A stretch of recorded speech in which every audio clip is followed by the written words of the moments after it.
Olá, bem-vindas e bem-vindos ao Compacto Podcast, resumo de notícias, novidades e acontecimentos sobre sustentabilidade. E hoje a gente vai falar sobre pesquisa da USP traz índice com cidades mais vulneráveis às mudanças climáticas. Estádios protegem jogadores e torcida do calor extremo. BYD tá vendo a Tesla pelo retrovisor. E divergências travam as negociações de tratado contra a poluição plástica em Genebra. Eu sou a Graziela Brum, fundadora e consultora da Compacto, uma consultoria de comunicação para empresas, organizações com foco em impacto positivo e sustentabilidade. Vocês escutam o Compacto Podcast no Spotify e no YouTube. E hoje vocês me escutam com uma voz se recuperando de uma gripe. Vamos ver como ela vai performar ao longo do episódio. Então, bora para a primeira notícia.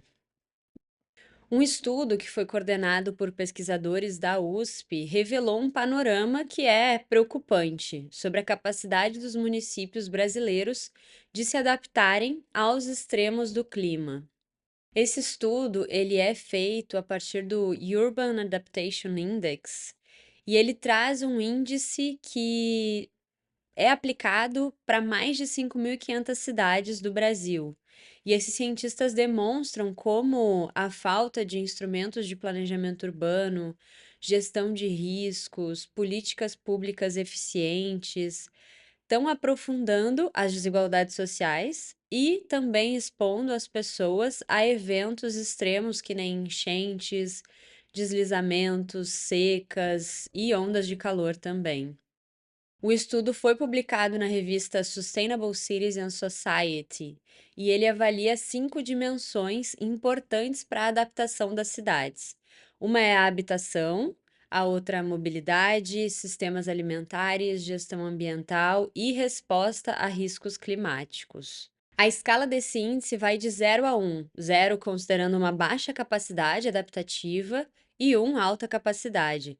E os resultados mostram que mais da metade das cidades brasileiras, 54,1%, está nas duas faixas inferiores do índice, com menos de 0,44, ou seja, uma baixa capacidade adaptativa. Nos municípios menores, com até 50 mil habitantes, as pontuações variam de 0,33 a 0,44, também com baixa capacidade adaptativa. Nas capitais, Recife aparece como o último dentre as capitais, com 0,46, e depois vem Aracaju, com 0,54, e Boa Vista também. Só que, em contraponto, cidades como Curitiba têm uma pontuação de 0,98, bem alta, o que mostra uma alta capacidade adaptativa. Belo Horizonte também com a mesma pontuação, Brasília 0,95, São Paulo 0,89. Essas são as mais bem avaliadas.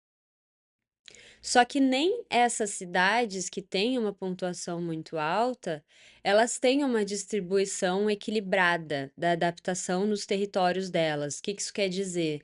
Tem lugares que são mais adaptados e outros nem tanto. Em São Paulo, por exemplo, as comunidades mais vulneráveis ainda vivem em áreas de alto risco, apesar dessa pontuação alta da cidade.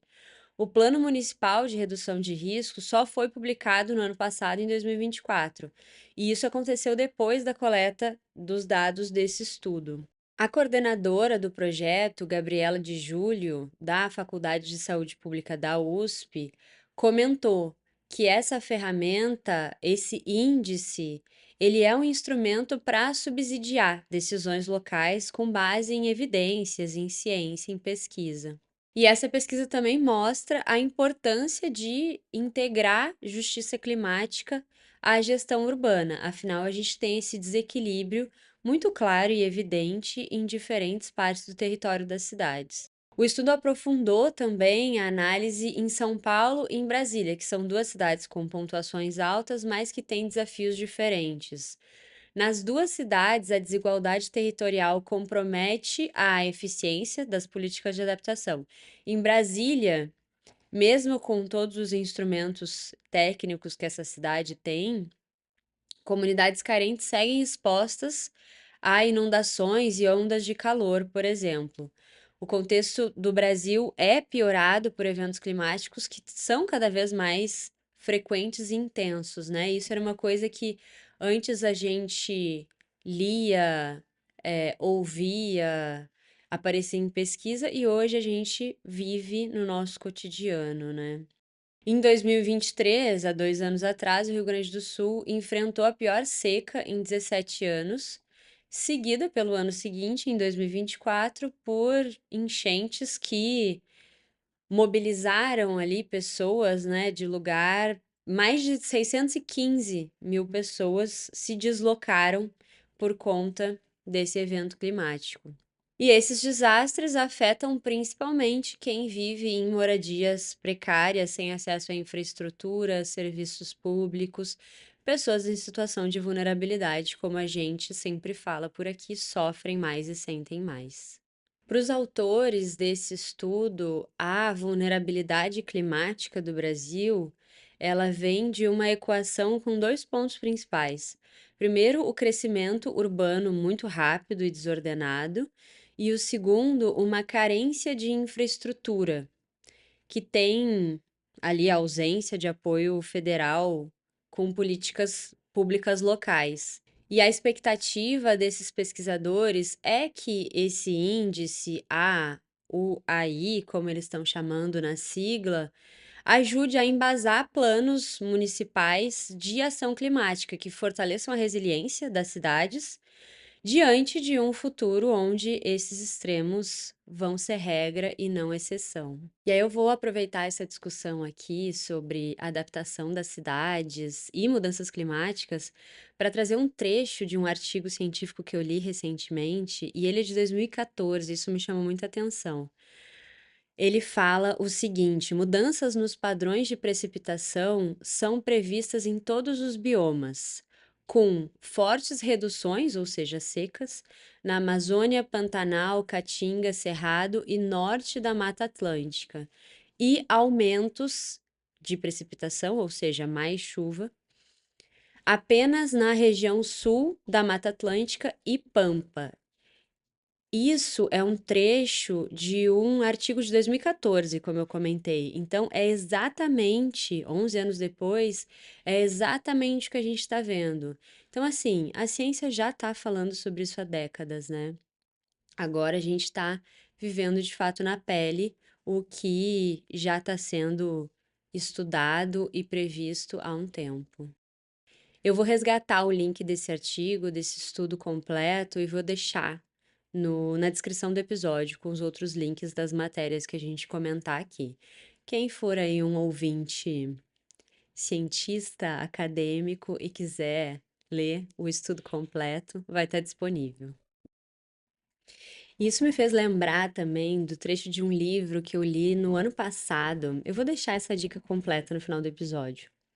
Mas ele conta a história do Rimbaud, Alexander von Humboldt, que foi um prussiano, enfim, mais pra frente eu aprofundo. E isso em 1800, ele saiu da Europa e veio para a América muito para estudar, especialmente a natureza. O livro se chama A Invenção da Natureza e fala sobre o surgimento desse conceito que antes não existia, né? Que olha, para a natureza como uma coisa única e não como algo que está lá fora e que não tem nada a ver com a gente. E nesses meados de 1800, aí há bastante tempo atrás, ele fala o seguinte: quando as florestas são destruídas, como acontece em toda a América por parte dos plantadores europeus, com uma precipitação imprudente, as fontes de água secam ou completamente ou se tornam menos abundantes. Os leitos dos rios permanecem secos durante parte do ano e são convertidos em torrentes toda vez que caem pesadas chuvas em suas cabeceiras. As águas das chuvas não sofrem obstrução no seu curso e, em vez de aumentarem lentamente o nível dos rios por meio de progressivas filtragens, durante essas intensas chuvas, as águas sulcam os declives das colinas, empurram para baixo o solo solto e formam as súbitas inundações que devastam o país. Então, esse trecho já tem aí mais de 200 anos e fala muito sobre o que a gente viu no Rio Grande do Sul no ano passado, né? Uma chuva que vem, sobe muito rápido e que não tem nada no caminho para parar ela e sai arrastando tudo, né?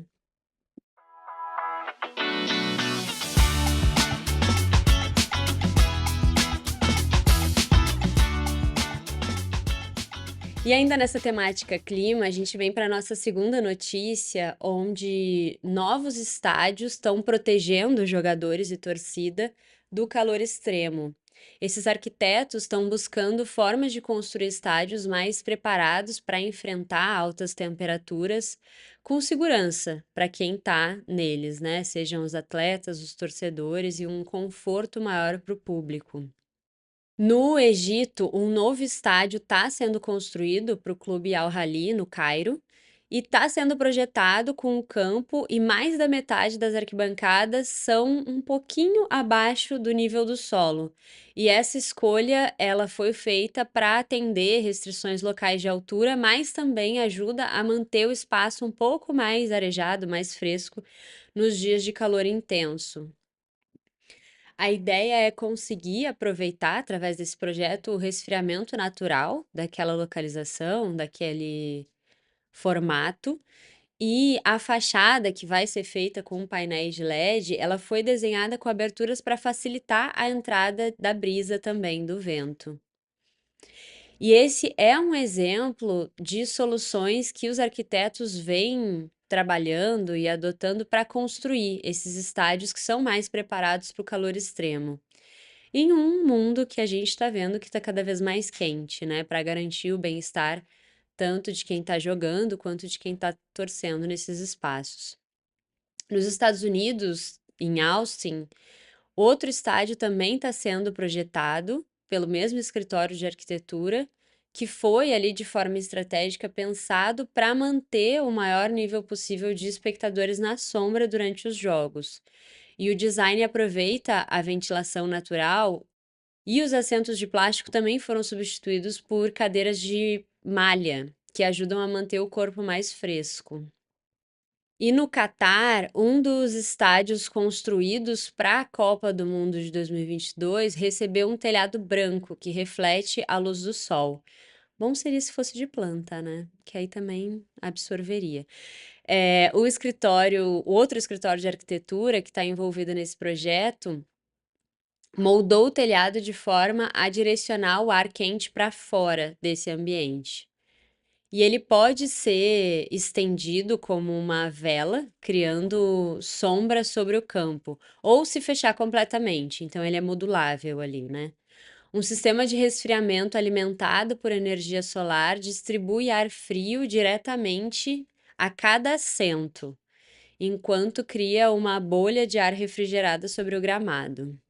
E aí, quando a gente fala de escolha de materiais, esse também é um fator importante que influencia. Tem uma influência no resultado desse resfriamento desses ambientes. Em Las Vegas, engenheiros usaram diferentes materiais na fachada do Allegiant Stadium para ajudar a controlar a temperatura interna. O telhado é translúcido e é feito de um material que se chama etileno tetrafluoroetileno. Eu já tentei falar essa palavra 10 vezes. Consegui pausado agora. E ele traz isolamento térmico, enquanto os revestimentos preto e prateado também têm pigmentos reflexivos que ajudam a reduzir a absorção de calor. Outro aspecto são vidros escurecidos, que também foram incluídos para diminuir a intensidade de luz solar e o aquecimento. E algumas dessas soluções, elas foram inspiradas em técnicas que já são tradicionais, por exemplo, um sistema que circula água embaixo do gramado, que é pensado inicialmente para manter a grama mais saudável, ele também ajuda a resfriar o campo e traz esse maior bem-estar para os jogadores, né? Na Arábia Saudita, o estádio da Cidade dos Esportes Rei Abdullah, ele incorpora elementos da arquitetura islâmica para criar sombra e aproveitar a ventilação natural. A fachada foi desenhada para puxar o ar mais frio para dentro e permitir que ele suba e escape pelo topo da estrutura. Então fica aí uma espécie de circulação de ar natural, né? E o telhado, que tem trechos de malha perfurada, é inspirado nas tendas beduínas, que facilita também a circulação do vento. Essas técnicas de resfriamento passivo, que eles estão chamando, ajudam a reduzir e até em alguns casos eliminar a necessidade de um sistema de ar-condicionado, por exemplo, que óbvio consome muito mais energia, né? Se isso puder ser feito de forma natural, tanto melhor. E tá se vendo que esses arquitetos, esses projetos, eles estão resgatando soluções que acabaram ficando de lado com o tempo e principalmente com o avanço da tecnologia e do resfriamento artificial. Só que elas sempre funcionaram, elas só foram esquecidas. De qualquer forma, tem um limite para que tudo fique na mão desses projetos e da arquitetura, né? Em cidades que nem o Cairo, por exemplo, as partidas já costumam ser realizadas à noite, quando as temperaturas são mais baixas, mais amenas. E a gente já vê isso sendo adotado no Brasil em algumas situações também. A própria Copa do Mundo no Catar precisou ser transferida do verão para o inverno por conta do calor. Só que com o aumento das ondas de calor extremo, pode chegar um momento que nem mudar o horário dos jogos vai ser suficiente. Um relatório que foi publicado na revista The Lancet mostrou que em 2023 o mundo enfrentou em média 50 dias a mais de temperaturas que são consideradas perigosas para a saúde, em comparação ao que seria esperado sem as mudanças climáticas. E aí eu vou aproveitar para comentar e complementar esse dado aqui. Eu fui convidada, selecionada e mentorada ao longo dos últimos dias pelo The Climate Reality Project, um treinamento maravilhoso que fala só sobre mudanças climáticas, os seus impactos e as suas soluções também. É um projeto capitaneado pelo ex-vice-presidente dos Estados Unidos, o Al Gore, e passei os últimos dias imersa nessas discussões, né? E um dos dados que me chamou a atenção foi que nos anos 60 o Brasil tinha uma média de 7 dias de onda de calor por ano. Hoje a média é de 52 dias, ou seja, 52 dias atualmente versus 7 dias nos anos 60. É uma diferença bem considerável e que é inegável, né?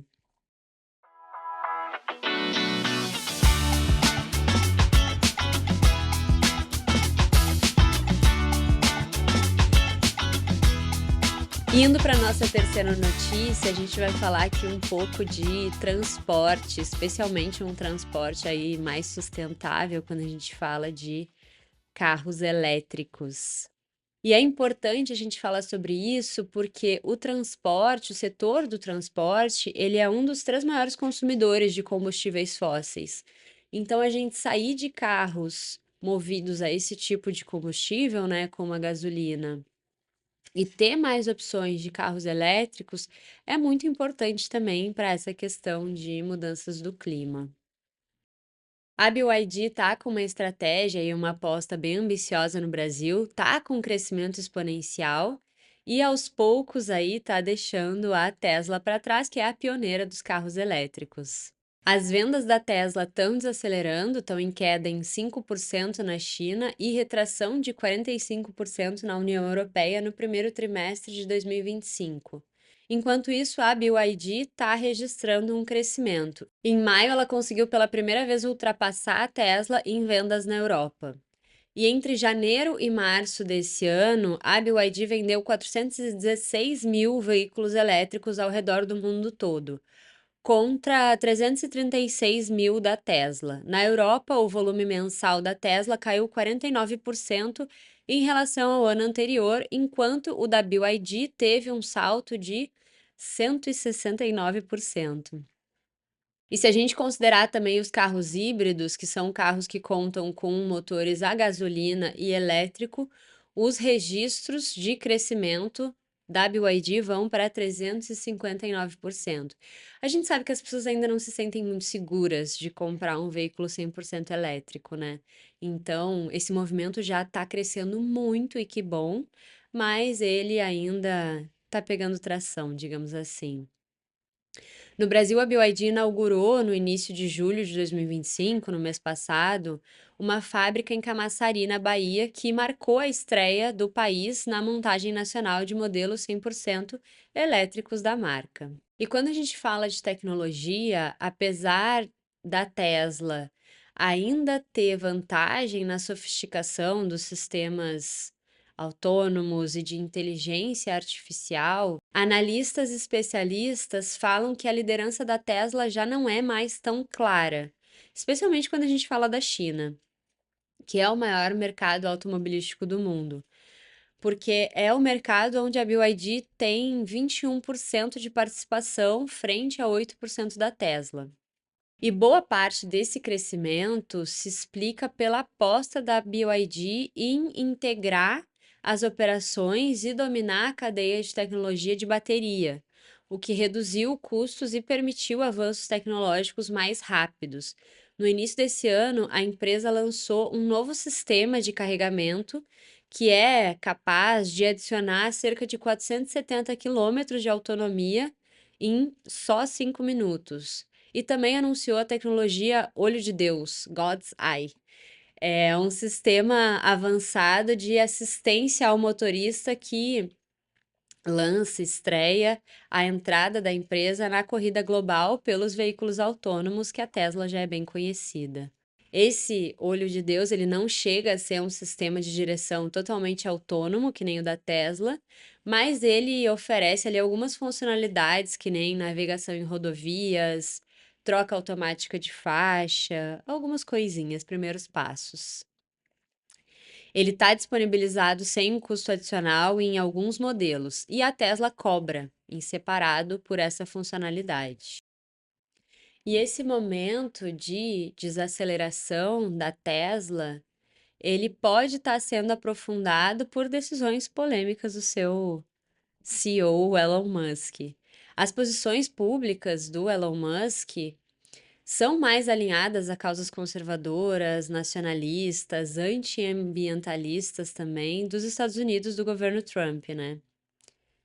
E isso vem minando a confiança no comando da empresa. As ações da Tesla caíram 8% quando Musk anunciou que criaria seu próprio partido político nos Estados Unidos, o America Party, que foi anunciado ali logo depois do rompimento dele com o presidente Donald Trump.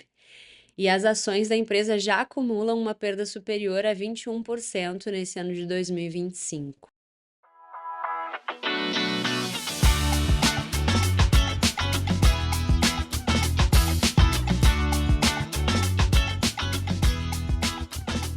E a gente acabou de falar agora, né, sobre o setor de transporte, que é um dos 3 maiores consumidores de combustíveis fósseis do mundo. Não essas empresas que a gente citou, né? Afinal, elas são de veículos elétricos, ainda bem. Mas a gente vai agora para nossa última notícia, onde a gente também vai falar de um dos 3 maiores consumidores de combustíveis fósseis do mundo, que é a indústria dos petroquímicos, como o plástico. A gente falou no último episódio, né, que os países estavam reunidos na ONU em Genebra para chegar na solução de um tratado contra a poluição plástica ao redor do mundo. Mas divergências travaram essas negociações e, depois de 2 semanas de discussão, os negociadores não conseguiram chegar a um acordo e estão aguardando uma definição sobre os próximos passos. Então, as expectativas eram altas e infelizmente não foram alcançadas nessa reunião.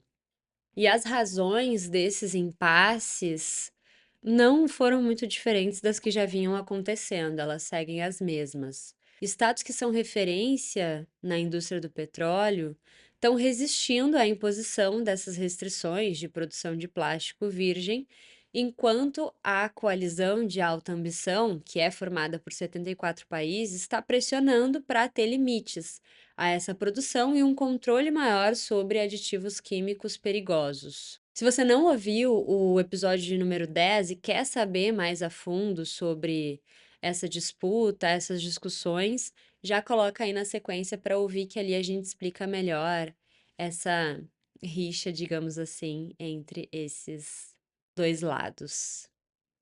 Para o Michel Santos, que é gerente de políticas públicas do WWF Brasil, a posição do Brasil não ajudou muito a que esse tratado saísse. Ele falou que o país se comportou muitas vezes de forma dúbia sobre os principais artigos. O país é o maior produtor de plástico da América Latina e é o quarto maior do mundo, fabricando 1,4 milhões de toneladas por ano, e sem ter um programa eficiente para a gestão desses resíduos. Na quarta-feira, 13 de agosto, foi apresentada uma primeira proposta de texto. Só que a maioria dos participantes achou esse texto fraco, considerou que ele não é um tratado global e sim uma coleção de medidas nacionais e voluntárias que não vão resolver a crise que está cada vez mais grave. Na quinta-feira, o presidente francês Emmanuel Macron pediu para os países uma adoção de um texto que fosse à altura da urgência dessa crise. E falou que era inaceitável a falta de ambição do primeiro esboço desse texto. A previsão era que um novo texto começasse a circular nesse mesmo dia, na quinta-feira, em uma reunião que aconteceria naquela tarde em Genebra. A expectativa era de negociação dos 31 artigos ao longo desse dia e a divulgação disso finalizado na madrugada da sexta-feira. Só que isso não aconteceu. A reunião foi adiada, primeiro para as 19, depois para as 11h30 da noite, indicando ali que tinha uma dificuldade de se chegar em um texto comum. E aí, quase à meia-noite, os participantes foram informados que isso seria postergado ainda mais. Então, a gente encerra essa que já é a sexta rodada de negociações e que tinham altas expectativas envolvidas para se chegar em um tratado contra a poluição plástica, com sentimentos de frustração e com combinados muito abaixo do esperado.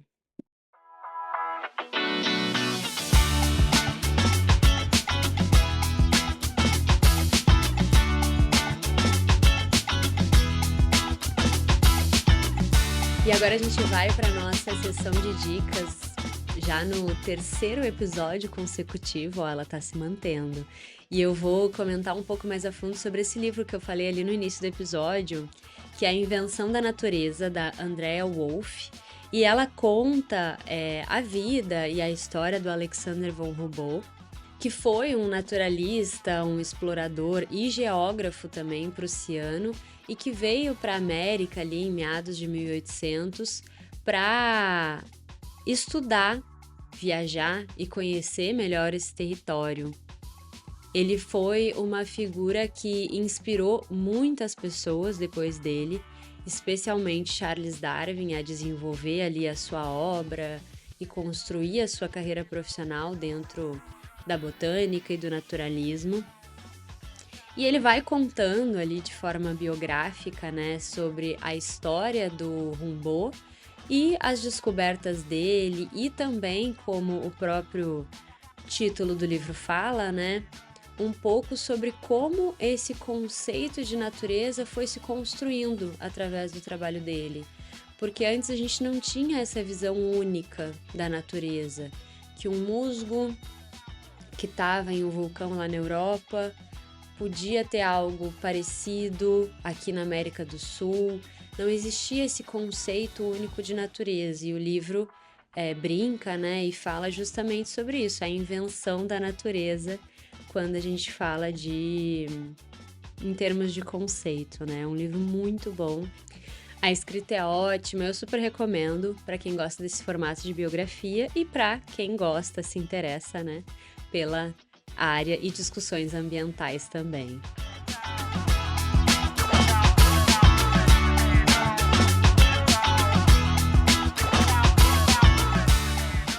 E hoje a gente falou sobre cidades no Brasil que são mais e menos vulneráveis à mudança do clima, novos estádios que estão sendo construídos para proteger jogadores e torcida do calor extremo. A BYD está avançando cada vez mais e passando a Tesla aí, em termos de venda e mercado, e divergências travam negociações de tratado contra a poluição plástica em Genebra. E a voz aguentou com alguns percalços, espero que não tenha sido percebido no episódio, mas aguentou. E aproveita e segue o Compacto Podcast no Spotify, no YouTube, e ativa o sininho em ambos para também ser avisado quando sai um episódio novo toda terça-feira pela manhã. Vocês encontram a Compacto no LinkedIn, no Instagram @compactoci e no compactoci.com. E vocês me encontram no LinkedIn como Graziela Brum. Um beijo e até o próximo episódio.